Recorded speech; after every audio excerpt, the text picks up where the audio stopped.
आज हम बुद्धा की बात करेंगे, उनके शुरुआतों के दिन की पहली कहानी, जिस कहानी का नाम है दुखालयम अशाश्वतम।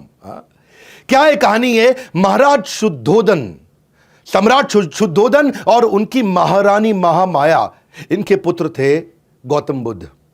जब महारानी महामाया जन्म देने वाली थी एक बच्चे को, तो सोची कि मैं अपनी मां के घर जाती हूं। अपनी मां के घर जाने के लिए जब अपनी टीम के साथ अपने आसपास जो उनके सारथी थे उनको लेकर जा रहे थे, तो रास्ते में उनको प्रसव पीड़ा हुई। जिस स्थान पर प्रसव पीड़ा हुई उसको बोलते हैं लुम्बिनी। ये नेपाल में पड़ता है आज के समय में, पहले भारतवर्ष में था।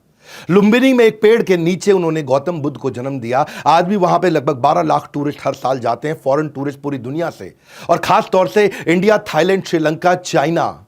आज जब ये इनका जन्म हुआ तो किसी योगी ने उसी समय बता दिया था कि या तो ये महान संत बनेंगे या महान सम्राट बनेंगे। महाराज सम्राट शुद्धोदन ने जब बात सुनी तो उन्होंने सोचा कि ये महान सम्राट बनने चाहिए, संत नहीं। अगर संत बन गया तो मेरे आगे उत्तराधिकारी कौन होगा? और ये संत ना बन जाए, इसके मन में वैराग्य ना आ जाए, तो इसे सभी प्रकार के दुख तकलीफों से, समस्याओं से दूर रखता हूं। जब ये कभी दुख देखेगा ही नहीं तो उसके मन में वैराग्य आएगा ही नहीं। तो उन्होंने उनको महल के अंदर, राजमहल के अंदर ही पालन पोषण किया। बहुत सुंदर अप्सरा जैसी खूबसूरत एक देवी के साथ उनका विवाह भी कर दिया। 19 साल की उम्र में उनका विवाह हो गया और ये कभी राजमहल से बाहर निकले नहीं। सारी सुख सुविधा, सारे फूड, क्लोथिंग, प्लेजर वहीं इनको मिल जाते थे। गौतम बुद्ध अभी घर पे सब ठीक चल रहा था, तो एक समय आया जब इनके पिता को कहीं ट्रैवल पर निकलना था। उस दिन अचानक ये भी अपनी कुछ टीम को बोले कि मुझको लेकर के शहर घुमा के लाओ। जब इनको शहर घुमाने लेके गए तो रास्ते में ये हैरान हो गए टूर में देख करके, एक आदमी अजीब सा बैठा हुआ। इन्होंने पूछा सारथी से, ये कौन है? बोला ये बूढ़ा आदमी है। बोला क्या हुआ, इसको देख के अजीब सा लग रहा है?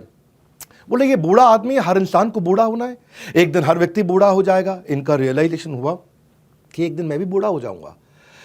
आगे गए तो उन्होंने देखा कि एक आदमी कराह रहा है, सड़क पर लेटा हुआ है। उन्होंने पूछा क्या हुआ? बोले ये बीमार है। बोले बीमार क्या होता है? बोले बीमार, क्योंकि पहली बार निकले अपने राजमहल से बाहर, तो बोले बीमार मतलब जब बीमारी लग जाती है, हर आदमी को बीमारी लगेगी। उन्होंने पूछा मुझको भी लगेगी? बोला हाँ लगेगी। और आगे गए तो राम नाम सत्य है, इस प्रकार एक शव यात्रा जा रही थी। उन्होंने पूछा ये क्या हुआ? बोला किसी का देहांत हो गया है, इसकी मृत्यु हो गई है।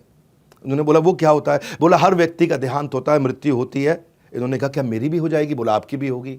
उस दिन गौतम बुद्ध ने रियलाइज किया कि मैं यहाँ क्या कर रहा हूं, इन सब प्लेजर्स और नॉनसेंस में मैं कर क्या रहा हूं, मैं क्यों अपना समय बर्बाद कर रहा हूं? अगर हम सब ने जन्म, मृत्यु, जरा, व्याधि, ये चारों तकलीफें, यानी कि जन्म होना, उनकी डेथ होना, बीमारियां आना, बुढ़ापा आना, ये सबके साथ होगा। अगर तकलीफें, बुराइयां, परेशानियां सबके साथ आएंगी तो इसका मतलब क्या मैं यहाँ पे बैठ के आराम करता रहूं? यहाँ तो इसका अर्थ ये हुआ कि हमारे को जीवन मिला किसी हायर पर्पस के लिए।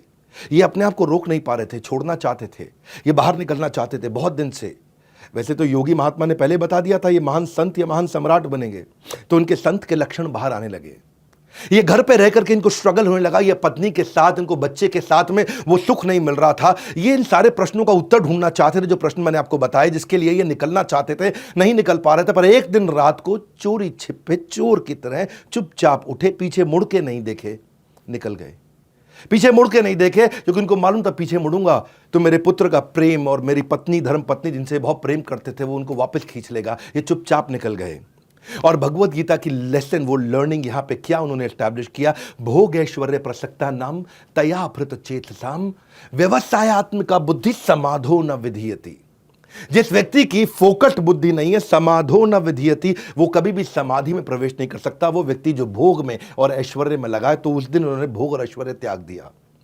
इनका कहना था, भगवत गीता का 13वें अध्याय का 9वां श्लोक, जन्म मृत्यु जरा व्याधि दुख दोषानुदर्शनम अनुदर्शनम अनुदर्शनम। इन्होंने सारे दुखों को, उसका अनुदर्शन, उसका दर्शन किया, उसको समझा, उसको पहचाना कि इस जीवन के अंदर जन्म मृत्यु जरा व्याधि ये बहुत बड़े बड़े दुख हैं।